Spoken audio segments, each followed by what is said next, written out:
to Susan's Cooking School. Today we're making roasted turkey and gravy. First we'll chop an onion to flavor our turkey with. So we'll just put this in the bottom of the pan. And then I'm going to take our turkey that's defrosted and stick it on top of the onions. I'm going to stick the legs back in the skin flap. Make sure to remove the giblets and neck. This is under the neck here and inside here. Season with salt, pepper, marjoram, and Hungarian paprika. All of these spices will end up in the pan juices, which is what we will use to make our gravy, and will make it taste extra special. I'm baking at 350 Fahrenheit, and we'll see how long that's going to take.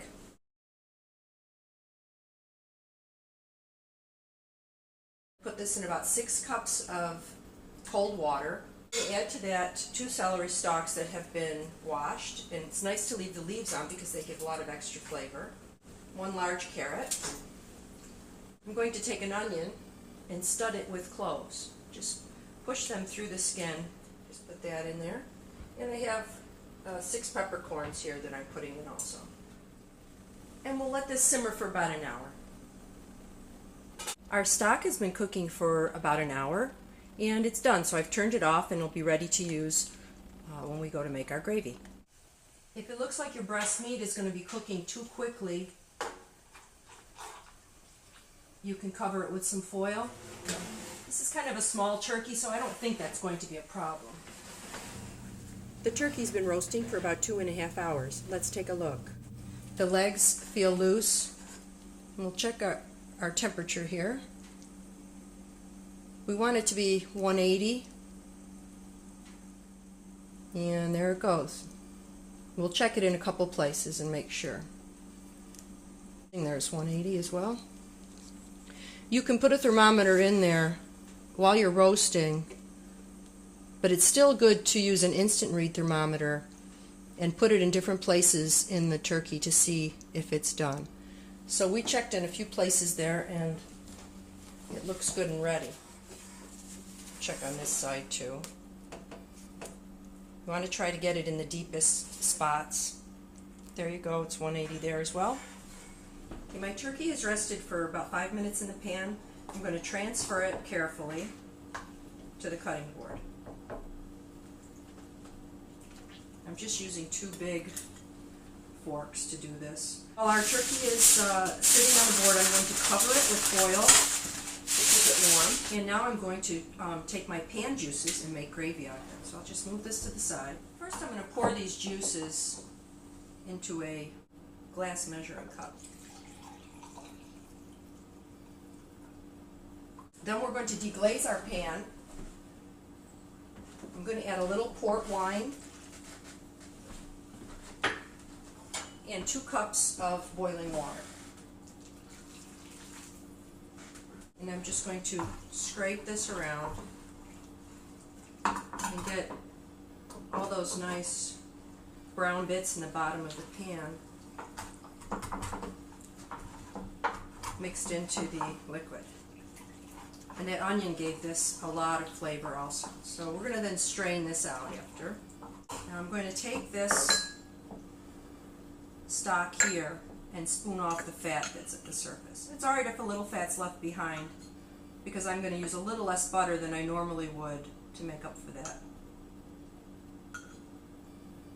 So I want to leave about a couple tablespoons behind, so I think we're good. Alright, so now we're going to make our roux and make our gravy.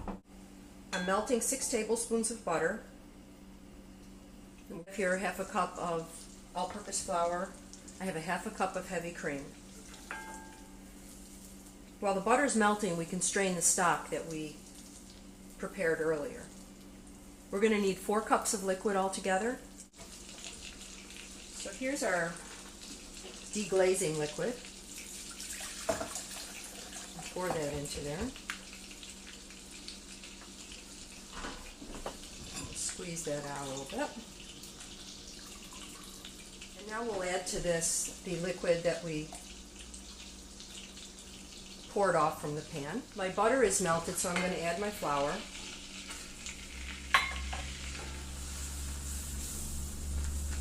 this is our roux. We want to cook this until it's foamy and the flour gets just a little granular. It cooks pretty fast. Then we'll go back to our stock.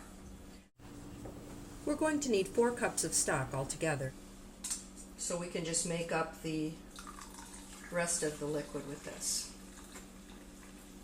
And now we have a quart of very flavorful stock to make our gravy. Now it's nice and foamy and it's ready. We'll just strain this in here again.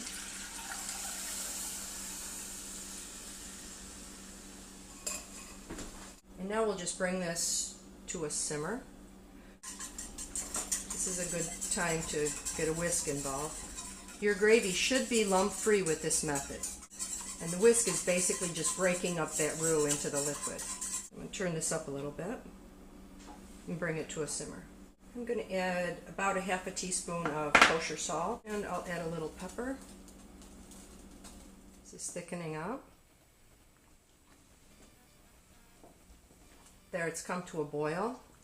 Now this gravy is fine to eat just like that, but for special occasions and for a little extra richness, we're going to add some heavy cream.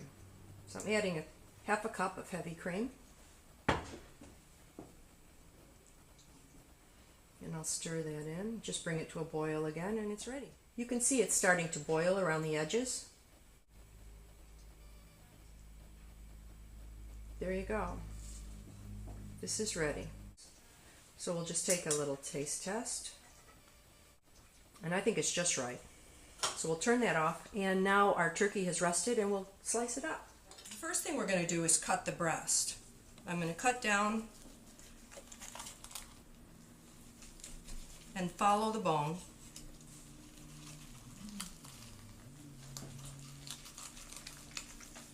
And I'm going to cut across at the bottom.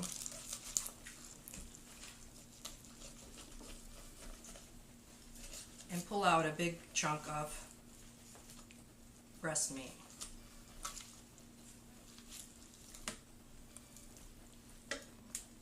And now this can be cut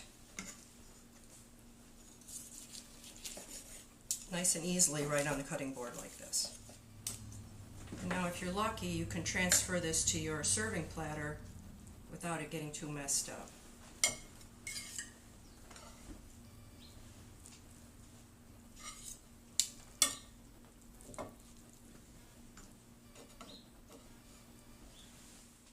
Now we'll cut up a little bit of dark meat. We'll do our leg. We'll cut this band that's holding the leg to the rest of the bird. Cut along the thigh.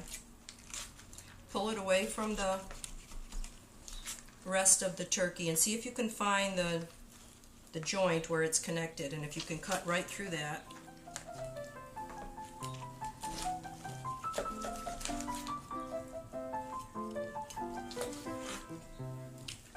So that pulled away nicely. Now I can cut the thigh from the drumstick here, pull it apart and find that joint again. And so now I have my thigh meat. I'm going to take the skin off of this one. I left it on the breast meat. And now I can cut this up any way I want. If you want, you can garnish this with some chopped parsley, and there's your roasted turkey and gravy. Enjoy!